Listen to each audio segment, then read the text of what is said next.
It's Valerie here. So lovely to come and have a chat with you again. It is Monday, the first day of the week. And as it is on my calendar on a Monday, it's usually the day at this point in time while I'm on a clinical sabbatical. Monday and Thursday is when I hop on to look at the review of any new emerging research in the burnout resiliency space, and I'm also pursuing studies through a master's of leadership. So Monday and Thursday are my learning days. Started today a little bit different. Friday, Saturday, Sunday are turning out to be really full on. The collision of my Friday, which is usually my day off, is colliding with some other personal spaces at the moment. And by the time I hit Monday, I'm actually finding that I need to have another day off. Today, what I actually did was decided to go for a walk, clear my head, and do my devotions, which I would normally do sitting down. I decided to do it on the move and actually spend a good 30 minutes doing that. And that was so refreshing. And the weather is perfect today here in the beautiful city of Sydney.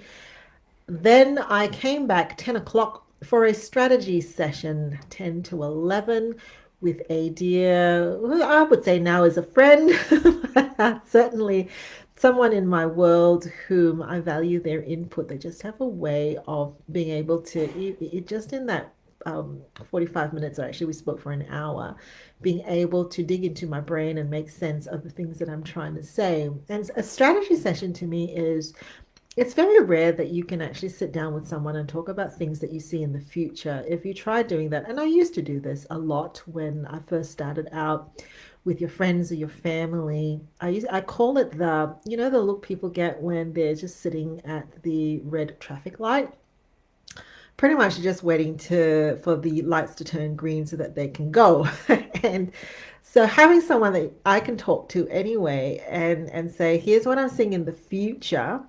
And here are the steps for now that I think are important for getting there. How do I make these steps happen? So 10 till 11 was that. Then, as I usually do, I usually would have done this first up in the morning, went through just the emails that my teammates have for me in terms of what I needed to respond today, and then straight into the research and reading.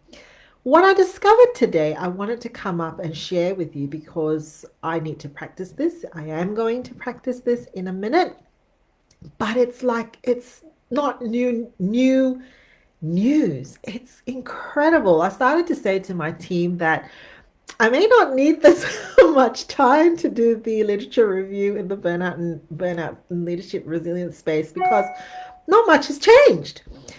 For decades, we know this. It's just we're not doing it. So, what have I discovered today? Once again, in this time in an entrepreneurial article, the 55-hour a week mark came up, right? So, full time work is 40 hours, and no matter where you look, 55 hours is usually at the point in a week where you start to see the classic burnout symptoms, emotional exhaustion being the main one, or exhaustion.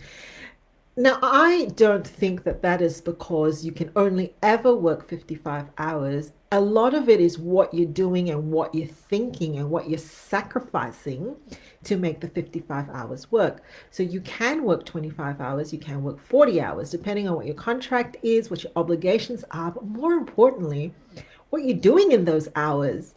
If you are doing, pardon me if I say this, 55 hours of crap, then you will have a crap job.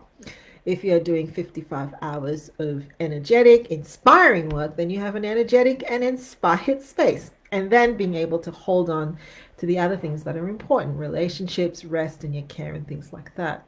So, really looking at how many hours are you plowing into your work. No idea who this is. And reject. Sorry, have to come back to you. and what you're doing in those hours is important, because most of the time, in my experience, if people are working more than their fair lot of work and they're not resting and recovering and having joy and pleasure, those hours that they're working are really just triply taxing on them. The other thing that came up, which I love, I've just been looking at a somewhat small article, but I think there's something in it and probably something that we need to look more and more into. Other than our typical work and well-being, rest and self-care type stuff, there was this article that was looking on the ability for people to actually come into contact with nature. So whether you have a window, ooh, can I flip my screen to show you my window? Don't know how to do that. My study happens to look out to a fantastic window. I just love it. There are trees and this breeze, but I position my table in the middle of the room, if you can imagine that, so that I'm sitting in the middle of my room and the windows in front. So the degree to which you have a window, or perhaps a break room where you can have a bit of nature, maybe nature sounds, maybe artwork that you can view. You can kind of see, I've got, which way do I go? That way. Something to gaze upon as well. And the ability to take a work break and go into nature. So this is something at the Center for Effective Living. I love reminding us all that it's great to actually go outside and have your lunch, find little pathways that you can walk, actually, sit and absorb nature. And it's been, this particular study was showing that if you pepper that through a work day, the recovery during your workday and the link to less burnout has been somewhat established in the study. And so for me today, after doing my learning block, my research block, my strategy session, my email, I've already had lunch. I have a tendency that I just respond to my body's cues, and I tend to get hungry at about 11, probably because I start early. So I've had my lunch.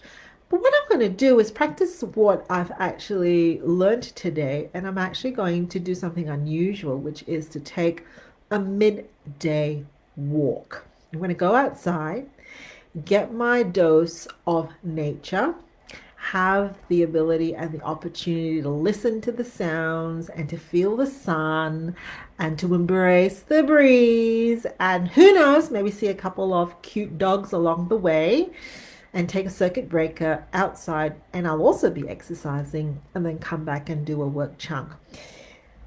If you are in the same time zone as myself, it is currently, if you're watching this live, lunchtime. Why don't you see if you can actually go outside? Even if you grab yourself a bottle of water and sip your water as you walk, get a dose of nature, see what it does for you. I'd love to hear what you discover. Catch you later.